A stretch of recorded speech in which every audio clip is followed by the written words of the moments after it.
trans-lineage planetary spirituality, which Put is a that on a bumper long, sticker. Yeah. yeah, exactly. Yeah, little tears came into my eyes as you were speaking, just feeling the possibility within it and the weight within it. It's too much for one body. It's not the right vessel to hold that. Yes.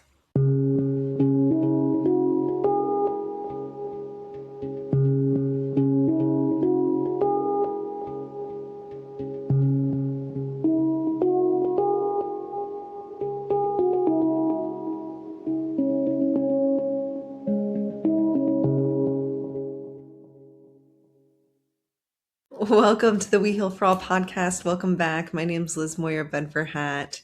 This is a space and a place to really just explore the times that we live in and explore the inner dimension of showing up and just being alive for it all, participating in any way, shape, or form, really being part of this time of transformation.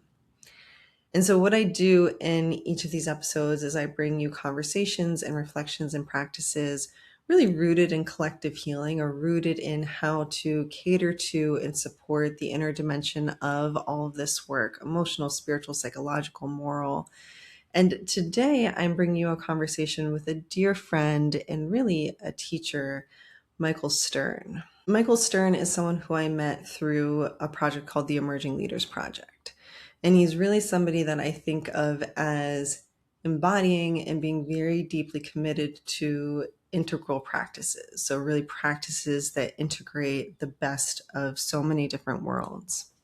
He's also somebody who I can totally go there with on meta levels. So, really thinking about what meta narratives we use to make sense of the times that we live in and help guide us in them. And so, you'll hear all of this in our conversation today. Michael Stern is someone he is a meditator, he is a coach, he's a facilitator, community builder, event organizer, and he's just an all-around great guy and great human who is really living this time of great transition and bringing it into his life and the way that he's of service and just his own self. So please enjoy this conversation, sit back and relax. And before we get to it, if you enjoy what I do here, if you receive from it in any way, shape, or form, please consider liking or subscribing wherever you are checking me out. It really just helps a ton. It tells the algorithm that this conversation and content is worth showing to other people. And to the right people too, so it means a lot. And then if you know of somebody in your life who would be into this conversation, is having similar conversations, could really use this conversation right now, please do us both a favor and send this to them. It would mean the world. All right, without further ado, here's my conversation with Michael Stern. Michael Stern, welcome. Thank you so much for being here. Yeah, thank you for having me. I'm excited and grateful for the opportunity. We were just laughing because we started riffing and jamming and twirling and swirling, and we're like, we should just hit record. We're gonna take ourselves down so many loops and valleys that so It's hard not to get right into the good stuff with you. you know the feeling is likewise. Well, maybe we can even start with this seed of a question, a prompt, thing really of the great transition. And Mm. it's something that you and I have connected on in multiple ways. But I wanted to just start us off with this question just to kind of get us going here of what is the great transition? And in particular, what does it mean to you? Or how does it shape you and how you think about yourself and the times that we live in? Yeah, well, first of all, I believe that the phrase the Great Transition is something that I picked up from one of our mutual mentors, Dwayne Elgin.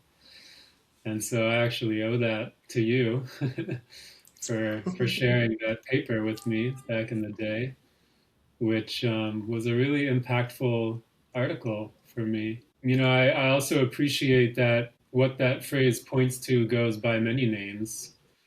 The Great Turning, the great simplification, the space between stories, Mm. the time between worlds. So I like all of these facets because they all point to something a little different. The meta crisis, the poly crisis, you know?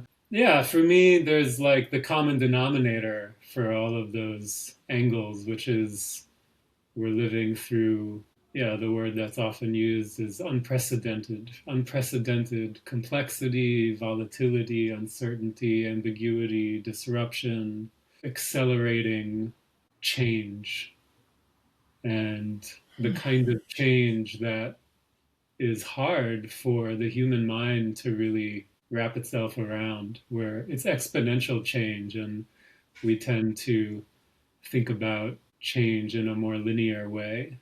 If we think about, how much society, the world has evolved in the last 100 years, that's a lot of change compared to what would have changed in 100 years if you go back 1,000 or 5,000 or 10,000 years. So there's this, if you graph it, there's this kind of exponential curve that shows up along different metrics. One thing is looking at it in terms of different vectors like climate change or technology and AI or population growth or resource consumption, so you can kind of slice it up into these different aspects of our experience and see how they're each accelerating.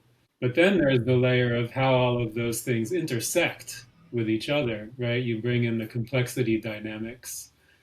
And suddenly it's just kind of like, whoa, where are we going to be in 5 years, 10 years, 30 years, etc.?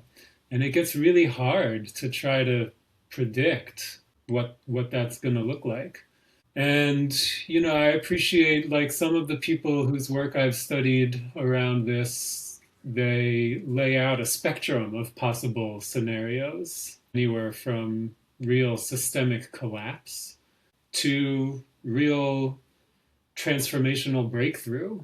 And the orientation that I appreciate is that it's most likely not going to be just one of those scenarios. I forget who said this, but there's a quote that the future is already here, it's just not evenly distributed. Ooh, And I love think that's that. likely to be the case, that like depending on sort of which pocket of reality you live in on planet Earth, you may be more likely to be experiencing something like systemic collapse, but other places might be experiencing something more like a transformational breakthrough. And then there's going to be all kinds of, middle ground between those two that I think will probably be the majority of people's experience. Maybe like a bell curve, certain parts where it's really bad, other parts where it's really great, and a lot of gray area. But regardless, it's going to be a lot of change. And yeah, I think there's an outer level to that, but I'm also really interested in the inner level of that, both in terms of how the external changes affect us internally, like for example, what is social media doing to our neurochemistry? So there's that dimension, there's that direction of how change affects us. But I think the place where the most juice is exploring how leveraging or investing in a kind of transformation of consciousness gives us the best chance to navigate this great transition Hmm. skillfully and successfully, to steward that process in a positive direction. I think that's where, and I know, your work points very directly to this, right? Like, how can our own healing practices, our contemplative practices, our resilience practices, building the capacity of our nervous systems, like, how does that create the foundation from which we can act in response to the changes that are happening in order to unlock the potential of this Hmm. time, rather than just kind of go down the downward spiral of old wounds and old habits and obsolete systems and structures and all of that. That was a bit of a short but a bit of a long Yes. answer to that question. Yeah. You said that so concisely, though, that one line, and I'm not even going to be able to repeat it back in its fullness, but just around the shifts in consciousness that, or even the cultivating that dimension of human experience, of human capacity as the engine for being able to show up and respond and tend to and participate and navigate. I think you used the word navigate, whatever meta narrative we want to use to describe what's going on right now. I love that. We also like sort of Yeah. more personally kind of what it means, how it shows up for me. And I like that question because I think one thing that's cool about the Great Transition is it is a global experience, Hmm. but it shows up uniquely for all of us. And so there's an interesting kind of polarity there where something about it that points to the deep interconnectivity and interdependence of the planet and all of the beings who inhabit the planet. And within that unity, there's so much diversity in terms of, yeah, what does the Great Transition mean in each of our lives? How is it affecting us? How are we navigating it? It shows up in lots of ways, and that also changes over time. But right now, it's showing up in a few ways that I'll mention, maybe as sort of relevant to the rest of our conversation. One is that a big part of my life is exploring what I call trans-lineage planetary spirituality, which Put is that a on a bumper long, sticker. Yeah. yeah, yeah, exactly. Yeah, it's a bit of a mouthful, but what I mean by that is the idea that if we think of religions like languages, languages are unique kind of historical and cultural expressions of how humans communicate their experience. One language is not better or worse than another language, but languages reveal different things about what it means to be human in really interesting ways. I think religions are similar. They all reveal something about the human experience and about our relationship to the divine, however you want to conceive of that or call that. And on one hand, they all point to some kind of fundamental, unifying, underlying ground of experience. And on the other hand, they're all illuminating that ground in different ways that show something, there's a diversity there. So that same polarity. From an evolutionary perspective, I think about it sort of like for the majority of human history, most of the world had something like what we might call today an indigenous religion or spirituality, land based, a lot of rituals, ancestor worship, communing with nature, this kind of thing. And then there was a later iteration of monotheism and organized religion, and also some of the more contemplative traditions from India, and that spread into other parts of Asia and etc. Right? So we've got this amazing global array of traditions. And then we've also got more recently the emergence of what we call science, right? A kind of like rational, quote unquote, objective, materialistic kind of view. That also opens up a certain understanding of reality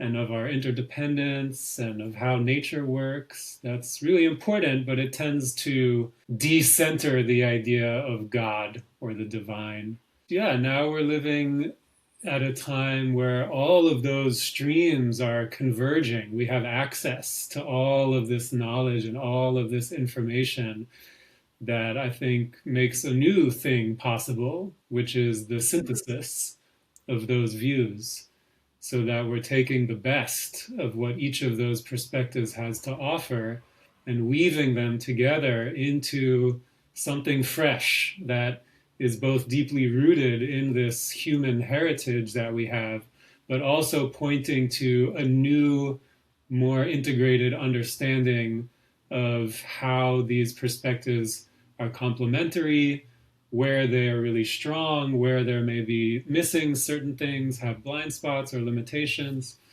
And so a lot of this is informed by my understanding of integral theory and evolutionary theory. But when I look at that through the lens of religion, I see, okay, there is the possibility for these religious traditions to evolve. And there's also the possibility for something genuinely new to emerge that is this what I call trans-lineage planetary spirituality. It's post-secular. It's not going Right. back to previous forms of spirituality, but it is drawing on those wisdom traditions and building on them. And I believe that because modernity decentered the sacred, and previously our relationship with the sacred was the center of the social, like our relationship with the divine and the earth as sacred, that is like the sacred fire at the center of the village around which all of the village life orbits. And when you move God out of the center like that, it creates a vacuum.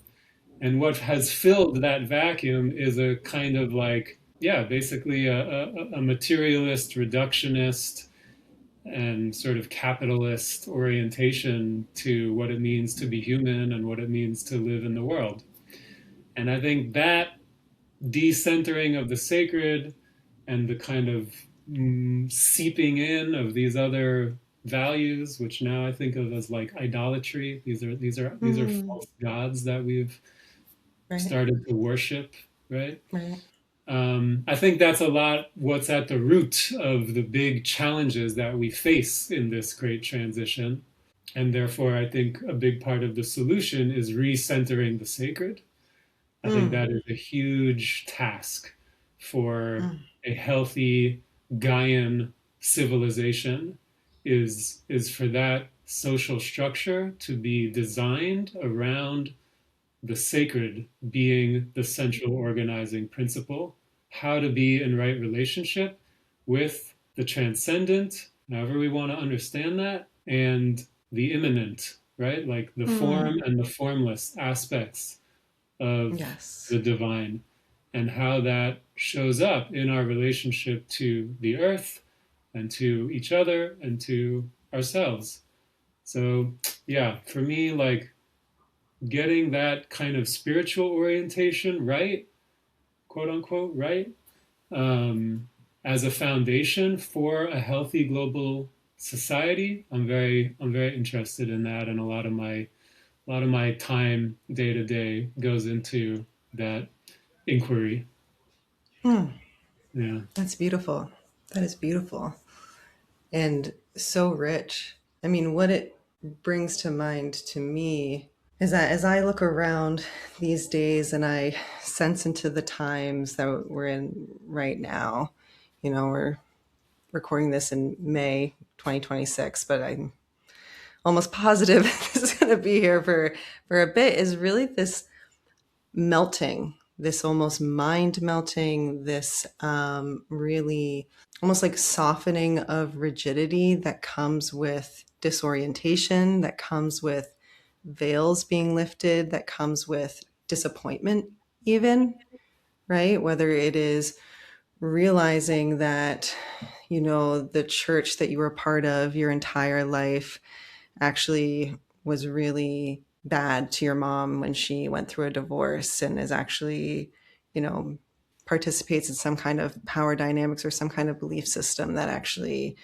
has wounded you or left some kind of wounds in your life. Or if it's veils lifting, I honestly think about folks who have been huge champions of Donald Trump and are in their own grappling process these days of not feeling aligned with what he's doing. I mean, there's just a million plus examples of this kind of veil lifting, this kind of being smacked in the face, thinking one thing and being smacked in the face with something else that I believe is at least a hallmark feature that I sense and see a lot in these times. And in my view, in my mind, as rough as it is, it feels very much like a key and integral part of what you're describing here. Like the question of how do we move towards a more integrated religion? How do we move towards a more integrated, even political system? What integrated sense of self, integrated, there's a stripping down process that happens, or at least a shaking up process that happens with that, of where some of the old belief systems, where some of the things that have been of service, right? Like we can honor them as having been of service at different points in time to different generations, to even different parts of our own lives, but may not be anymore. I'm wondering how that fits or doesn't fit, and yeah, what you're seeing and sensing and how you're thinking about all of this. Yeah, 100%. It's an initiatory threshold. Hmm. Going back to our friend Dwayne, a couple metaphors that he uses. One is that rite of passage from childhood to adulthood. Charles Eisenstein uses language of shifting from Mother Earth to Lover Earth, right? So there's a sense that, in this view, there's a sense that so far humanity has sort of been playing around, like experimenting with its gifts, but not in, still a pretty young species in the grand scheme of things. Another woman whose work I appreciate is Elizabeth Sahtouris. She's an evolutionary biologist, and she tells some beautiful stories about other times in the planet's history where there's been this planetary crisis moment, pre-human, with other species, other more ancient organisms. And what she points out is that often these crises are triggered by a species consuming more resources than the ecosystem can sustainably provide. And the waste that it produces from all of that consumption becomes toxic to the environment. And so, what ends up happening is that there's a shift from this kind of competitive overconsumption dynamic to more of a cooperative relational dynamic, where suddenly like new forms of life come online that are able to now turn that waste into its own source of food. And she frames it sort of like the realization that it's cheaper to feed your enemies than to fight them. So yeah, I don't know. I'm just kind of like, okay, throw that into the pot. Charles Eisenstein saying like, we're still in this relationship with Earth where we're like taking, like a child takes from a mother. But at a certain point, when the child grows up, something changes, and then the child of the mother is actually able to reciprocate that love and that care. And so there's something about that sort of stage of maturity. Dwayne also talks about birth as a metaphor, that this new planetary society that's trying to emerge, it's trying to make its way through the birth canal, and that's really uncomfortable. It's hard. We don't know if we're going to make it. It requires all of this contraction. Valerie Kaur, who's a wonderful spiritual activist, she says sometimes it's time to push, and sometimes it's time to breathe. And so there's all of these metaphors, right? The sense that we're in this liminal, initiatory threshold kind of experience, I think is what I really got from what you were saying. And I feel that is very much in my own life personally, and very much as part of this more collective dimension of the Great Transition as well. For me, I love these meta narratives. I love these metaphors. They're so helpful, right? They're so helpful to put form to the formless, right? To have something to hold on to or to see through in order to make sense of what's going on. And then for me, just in my whole like practitioner vibe, I'm like, okay, so now what does this mean for us as individuals? What does this mean for me who is spinning out over here, or who is like going after worldview shift after worldview shift, who is like trying to break intergenerational cycles, right? Like so many of us are doing such big work right now that I think even just a handful of years ago wouldn't traditionally be thought of as social change work, right? Social change work is often thought of as, okay, I'm volunteering, I'm organizing, I'm in nonprofits, et cetera, et cetera.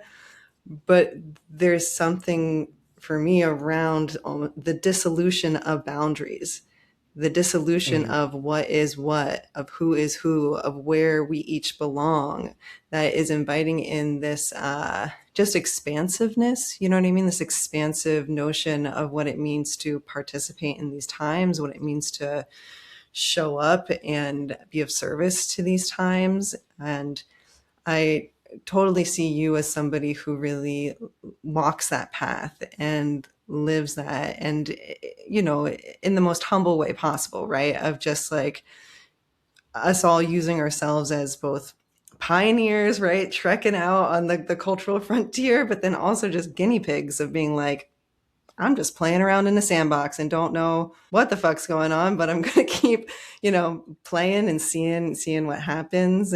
Yeah, I think that they're at a time when so many people do feel lost, or do feel confused about not only how to make sense of the times that we live in, but then also how to make sense of their role or how to feel even useful in it.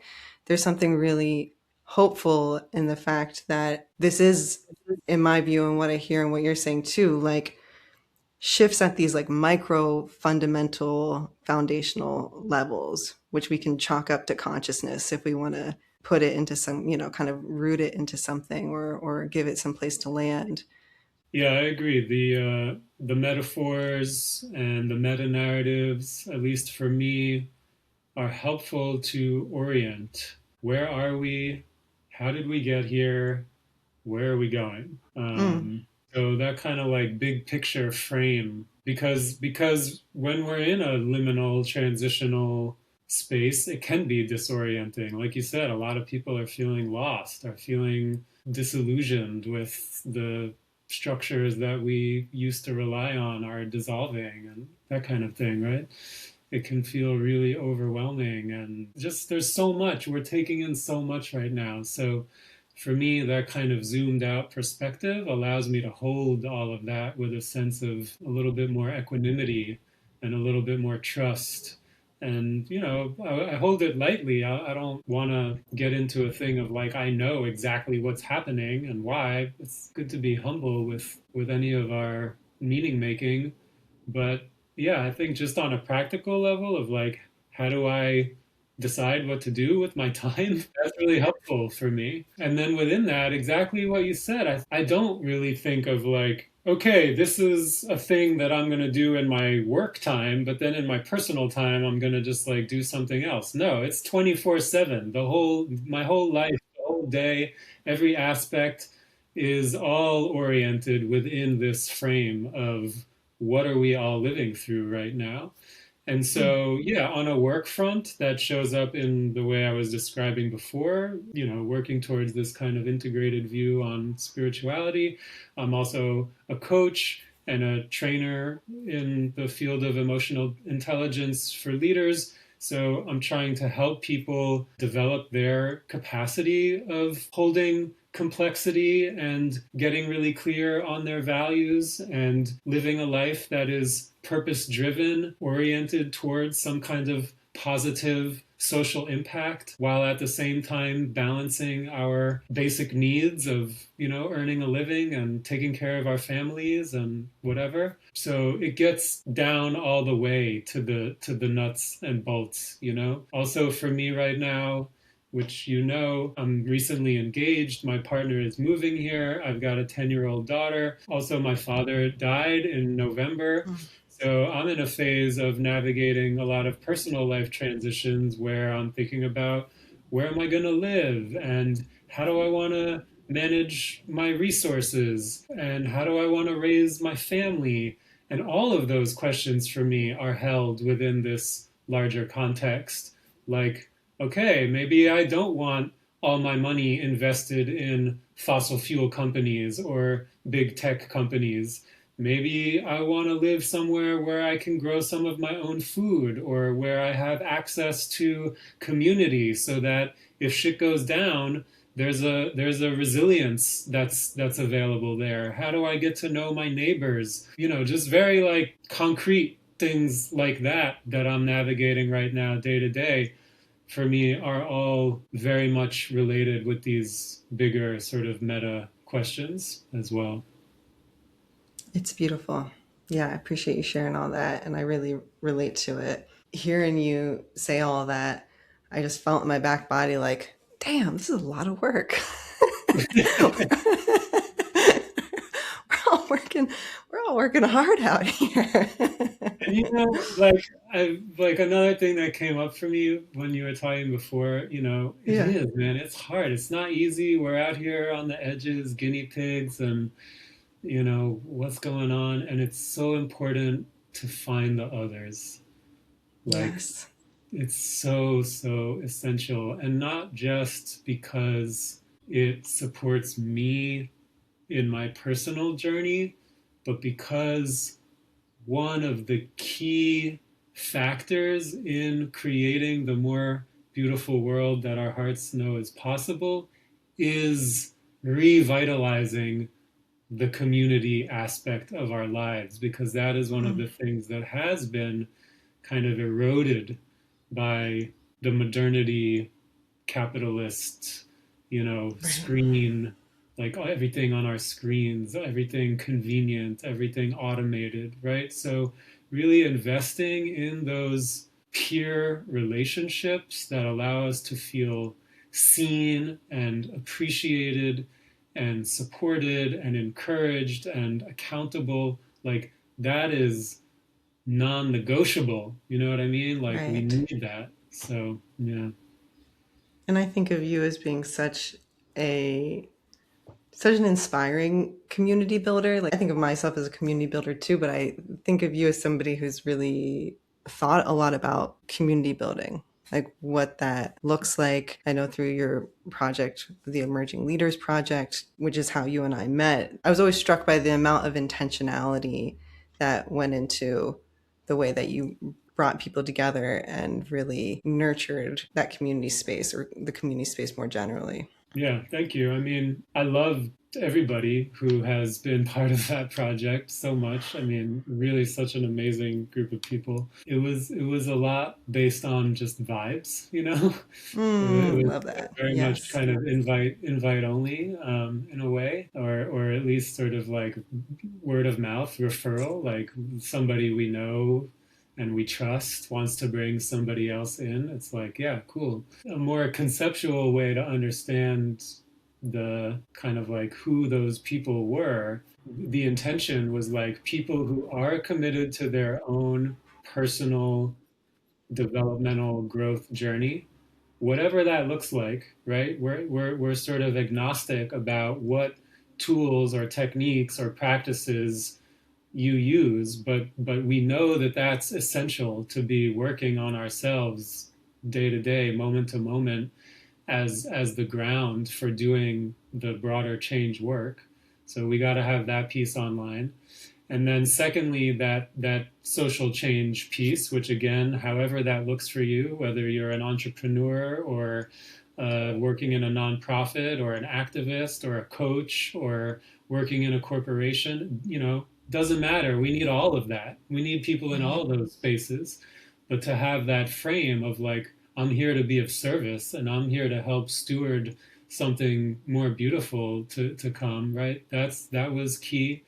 And then the third key was this orientation to community and to relationship and to the interpersonal space as kind of the glue. Like we that's where the rubber meets the road, is we can all have great intentions and great ideas and deep meditation practices and work with a therapist and all the things, but like Right. what happens when it is like the heat is on and we're face to face with the bullshit that's right in front of us? Like, can we work through that in a generative way together. I think that's often where things break down. So yeah, that was kind of how we were holding it, and yeah, so many beautiful friendships and experiments, and yeah, really an amazing space that you obviously also contributed a Got lot to. to, yeah, and receive from. And Yeah. um, so I wanted to throw this one into the mix because there's, I don't want, there's few people I can go there with this. And maybe that's not true, but I just know I can go there with you on this one. And it's about, and you actually brought it up even with the Charles Eisenstein idea that we're moving towards from Mother Earth to Lover Earth. And it's really around this relationship with the world or relationship with the earth, relationship. And I think about it a lot of times in terms of relationship with the world. And I use the word world in a very open ended way, right? So it's just having a relationship with a collective body more generally. And just as we've been talking here, this set of surveys came to mind to me that, is a poll around how people felt about their own success and well-being in their own personal lives. And maybe you've even come across this too. I think Our World in Data had some really interesting data points around this, survey responses around this. But essentially, there is this juxtaposition between people feeling very personally optimistic in their own life when they're like asked, how do you feel about the future and in your own personal life? They're like, okay, I feel solid. And then juxtaposed to how people feel about the collective or how people feel about where we're going as a world, where we're going as a country. They are like, to hell in a handbasket. We're all, going downhill. And there's something really interesting to me within this because one, you would think like, oh, the aggregate of all of our individual, if we're all, and again, not everyone's feeling individually optimistic, but just in terms of these survey results, you would think like, oh, the aggregate of that would be us also feeling good collectively. But there's something around like people sensing into their own personal bubbles and being like, okay, yeah, things could be better here or there, but overall, I'm feeling solid. And then sensing out a little bit farther into the collective and being like, holy shit, like what in the world do we do with this? And I was wondering if you would like riff with me on this because I think it's so interesting and is, my framing or thesis around it is that we really do have just this more intimate relationship with the world these days and really in this way can relate to the world through this animacy, right? As an animate being who, the way that we feel towards the world impacts how we show up and respond to her. Thinking about Dwayne Elgin's work around the living universe, if we are under the assumption that we actually live in a dead universe, then of course it makes sense that we would just, pillage and extract and all this other stuff. But if we, actually understand that we live in a living universe, it shifts the way that we relate and participate. And so, yeah, our relationship with the world, our relationship with these collective bodies, and even that like our social consciousness blooming in that regards in terms of and again for me it's feeling called to like tend to that social consciousness or tend to that layer and dimension of things. So yeah, I'll pause there and see whatever that brings up in you. Well, one thing it reminds me of is Otto Scharmer's line that collectively we're creating a world that individually none of us want. Yeah. And it's like, how are we doing that? How is that happening? Where is the like gap in that process? It feels almost like the flip of what you're asking, or that survey that you were referencing. Part of what comes up for me in response to both of those is actually the way that we've been disconnected from a sense of being part of a collective body and a sense of being in relationship with a living world. that I, again, attribute to, what bell hooks very aptly named white supremacist, imperialist, capitalist patriarchy, right? These like interlocking systems that have shaped our world over the last several hundred years. There's a big rupture that has happened there. And I think that we're all feeling the pain of that rupture, whether when I say we all, I mean, the people who live in kind of dominant society that has been primarily shaped by those systems. I think we're all feeling that pain, whether we know it or not. And at the same time, what you're saying is true. Like through the internet, through technology, we do have this incredible sense of being connected to the whole world in a way that is very new for a human being. And our nervous systems did not evolve to be taking in that level of data. And so I think we're also adjusting to that and trying to figure out what does it mean to be an individual in that context of knowing that I'm not totally separate from what's happening in, pick your place, right? Iran, Palestine, Colombia, Sudan, whatever, right? So I think we're all, again, feeling that evolutionary pressure of trying to adapt to this new reality. And I think some of us, like you and me, are very conscious of that. It's very central to our way of thinking about what we're doing every day. But I think for a lot of people, it's really below the surface and it's affecting them, but they don't realize that that's kind of what it is. But it does show up as like anxiety or depression or, whatever the case may be. There's like something that I would say is sort of a trauma about that. And then there's also something that I think points to an emergent possibility that could be really beautiful about that.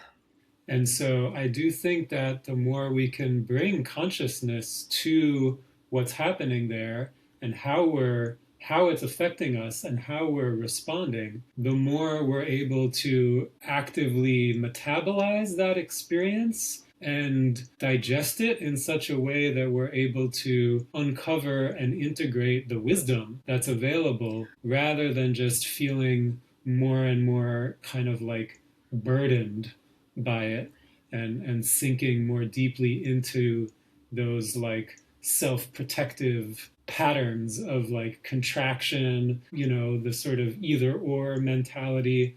So I think it's really key what you're talking about. How do we balance the sense of ourselves as an individual with the sense of this new world that we're living in order to support flourishing on both levels?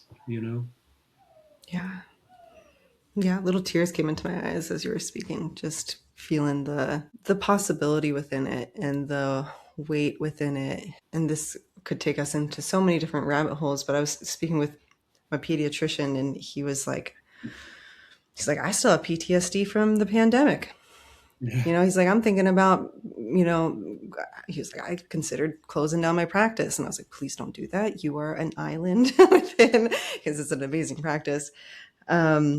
But yeah, it makes me think about my own experience. I remember the 5-year mark with the pandemic. And, I bring up the pandemic in particular because I feel like that was another one. It was a huge rupture, a huge, Yeah. In so many ways. And it also pointed to our interdependence and our interconnectedness, right? It's shown such a clear light on that.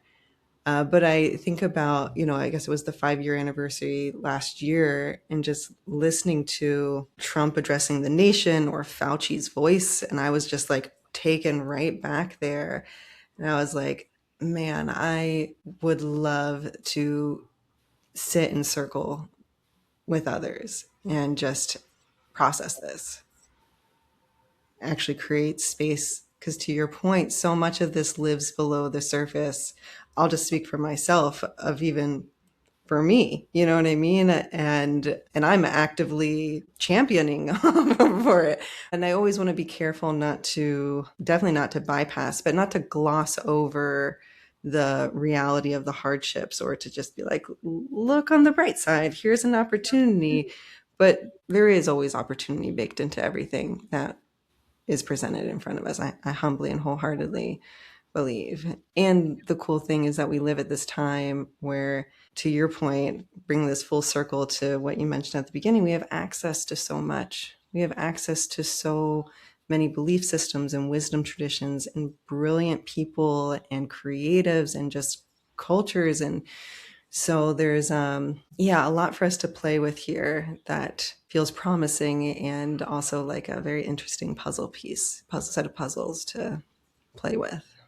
Yeah, on that point about, not bypassing or glossing over the challenges in favor of emphasizing the opportunities. One of the frameworks, which from the Emerging Leaders Project, one of the frameworks I appreciate is this notion that we're sort of simultaneously hospicing the system that's dying while we're also midwifing this new system that's being born. One thing I think is interesting to consider is like those are not just two separate things. The possibility of midwifing something new and beautiful in some ways is very much dependent on the hospicing and the composting of what is dying, because one of my teachers, Josh Schrei from the Emerald podcast, he says, everything that's alive is growing out of the decaying body of what came before. Yes. So these challenges, some of them at least, if we can hospice and compost and digest and metabolize, they become the soil from which these new beautiful possibilities can grow. We can't really just grow the new possible things that we sense without doing that hospicing and composting work. That's where the bypassing can come in. But what I think is also so important, which you also mentioned, is like that's not a thing we can do individually. These experiences that have to be hospiced and composted are experiences that live in the collective body, whether we're talking about ancestral, intergenerational trauma, or whether we're talking about something like, COVID or climate change that we're all living through right now. These things must be grieved and worked with in collectives because they are happening to the collectives. And so the kind of work you're doing with the healing circles, and, of course, there's so many ways to do that. But I think that's one of the places where people can get a little stuck or trapped, is feeling like it's all on me to like process everything that's, all my anxiety, all my depression, all my anger, like that's also a symptom of the hyper individualized society that we live in, that I'm supposed to just go do therapy for all of that. Like, no, we need communal ritual space to honor these collective experiences and let that energy move through a collective body. Is too much for one body. It's not the right vessel to hold that. Yes. So Yes. yeah, I think what you're saying, it's like that's an emerging tool that I think we really, really need to be making use of. Yeah. Yeah. Man, I want to springboard off of that in 17 directions, but in the interest of time, and actually just putting a pin in it and being like, another Yeah, time, my yeah, friend. yeah, yeah, yeah. Yeah. How can people connect with you? What kind of work are you doing right now? Yeah. Thank you. It's funny. We were talking earlier about, it's hard to be a spiritual activist entrepreneur these days. And I said that I'm very thankfully not so much in that game right now. So it's the question lands a little bit like, I don't know. I'm not doing much like that right now, but I have a website. It's integralalignment.com, and people are very welcome to reach out to me there if they feel moved to. I do offer one-to-one coaching services through that platform.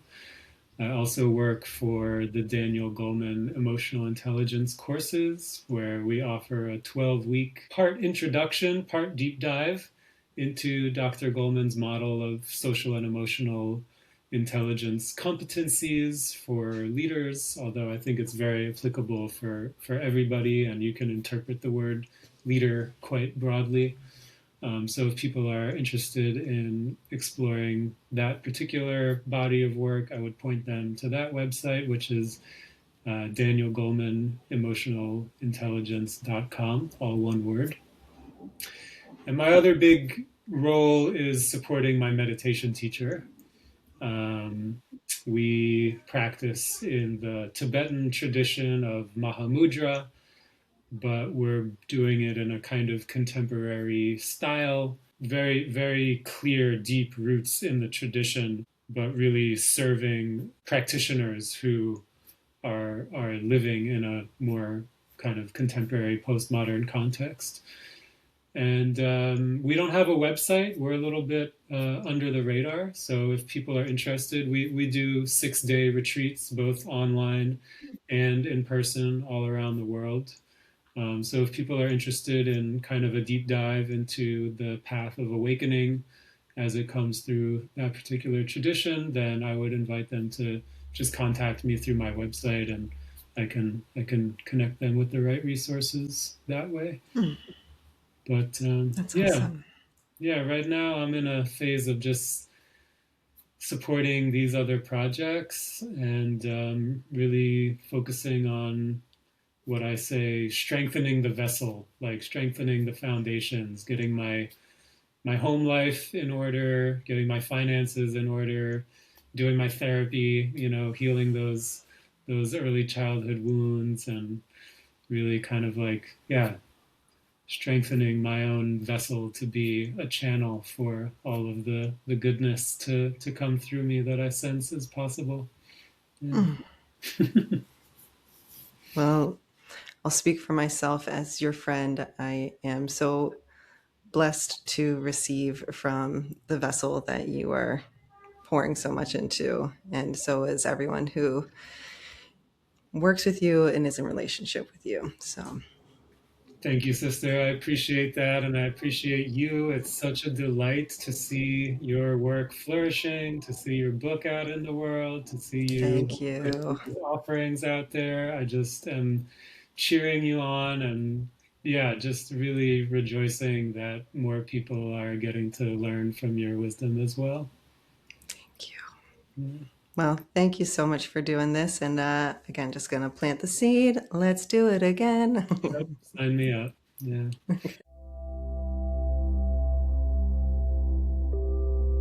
Thank you to you and your heart and for being here.